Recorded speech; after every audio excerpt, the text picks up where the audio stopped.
Hello everyone, this is Teddie from Teddie Talks Traverso.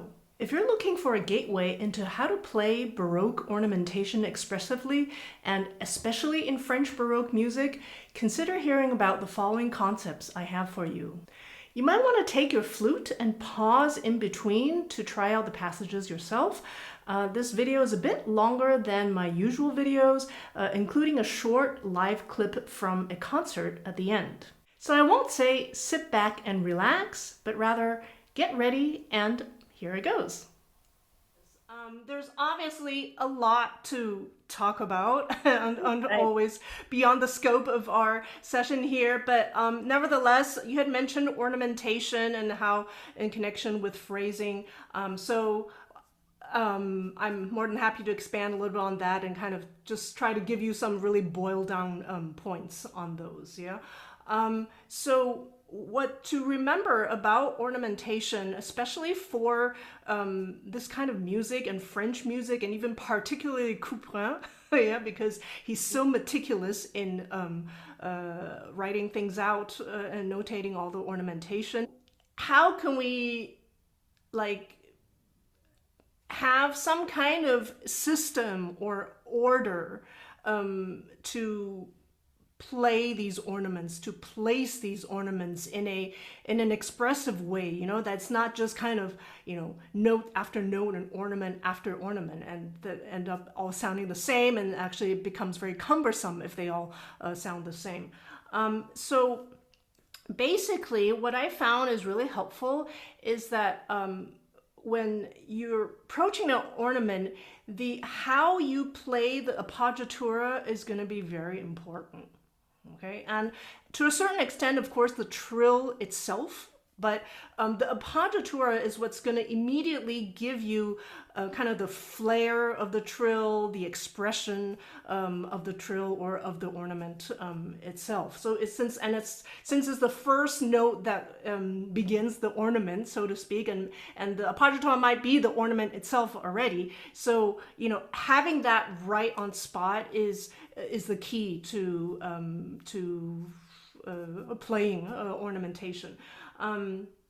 So basically, you can use the appoggiatura to distinguish between strong and weak beats. The appoggiatura, if it's on beats 1 and 3, so in common time, most of you probably know this, that, you know, we have beats 1 and 3 are kind of the stronger notes. You know, beat 1 is stronger than beat 3. So there, you'll want to generally play the appoggiatura a little longer, a bit more emphasized, and maybe the trill also more pronounced, depending on the length of the note, of course. Yeah? And beats 2 and 4 are going to be the weaker beats, with 4 being the lightest or weakest. So on those beats, you'll want to do a shorter, lighter appoggiatura. And once again, as well, maybe trill lighter, so that means maybe with fewer notes in connection with the actual length of the note. If you find yourself wanting or needing to emphasize one ornament, then let the next one be light. Okay, so always, if there's something that's highlighted, you want the one that's following to be a lighter. So there's always kind of a light and dark contrast, foreground, background, however you want to think about it. Okay, but always contrasting, always changing. So let's see how this concept can actually work. I've marked the ornaments here in red, which need more emphasis. And you'll see there are, you know, plenty of ornamentation that occurs between those markings, and they should then all be light, basically. Yeah. So it fits pretty well to my formula here. And especially be careful about your understanding of ornamentation. So Ornaments can be either marked with signs, with those standard signs of trills, mordents, and whatnot, or they can be written out as actual notes, such as the 30 seconds here, 30 seconds you see here. Sometimes also 16ths or maybe even eighths, depending on the meter. Recognize those as ornamentation, even though they're printed as, big and proper notes. Yeah. So really on those, retract your air when playing. Like I said, don't play. Really, don't play them. Yeah. And it's again really how we play the appoggiatura, how we approach each of these ornaments that will show whether the ornament is emphasized or not. One thing here also, this prelude is indicated as gravement, so serious. So there could be more of those weighted or slightly heavier appoggiaturas.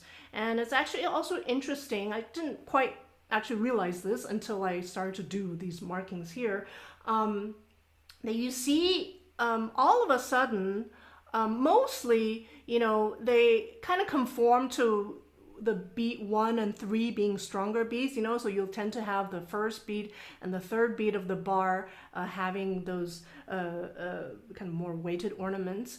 Here, at this bar, right before cadence, we start to get a concentration of them, and they just appear one after another. It takes up, the whole measure. So this is kind of like floating along, and then it intensifies before coming to the cadence. Yeah. So think of it. I like to say the intensification of the affect. So kind of getting really serious in a deep way. I'll just demonstrate, kind of phrase by phrase, and I'll try to make it clear to you which are the appoggiaturas where you can emphasize more, and you'll see or hear, hopefully, anything else in between should be light.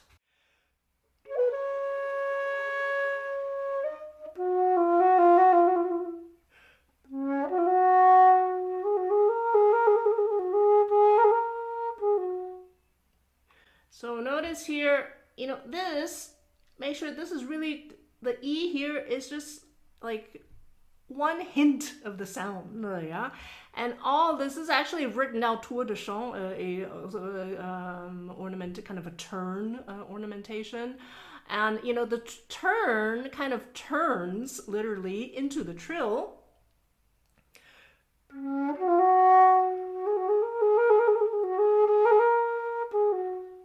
So just now, for example, I had a more emphasis on the appoggiatura here, and the rest just kind of let it flow. And even on the appoggiatura here, I would not just let the turn kind of take over, keep turning, so to speak, turning through the trill until you land on the downbeat.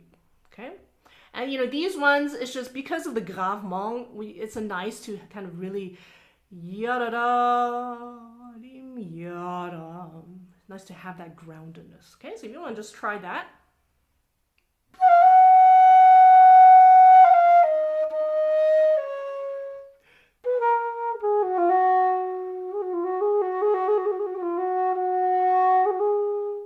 So